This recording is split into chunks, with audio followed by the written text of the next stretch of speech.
How can you remove the suggested for you posts on your Facebook account or on your Facebook feed? Today in this video, I'll show you exactly how. All you need to do is to follow carefully with me.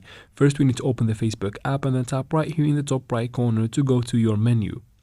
Now from your menu, go to your settings by tapping on this gear icon in the top right corner. Then from here, go to see more in account center. From here, tap on add preferences and then tap on add settings.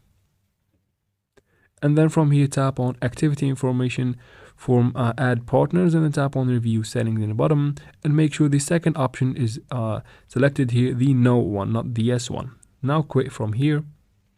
Now tap on the second one right here, categories used to reach you. And then from here, disable or turn off every toggle and quit.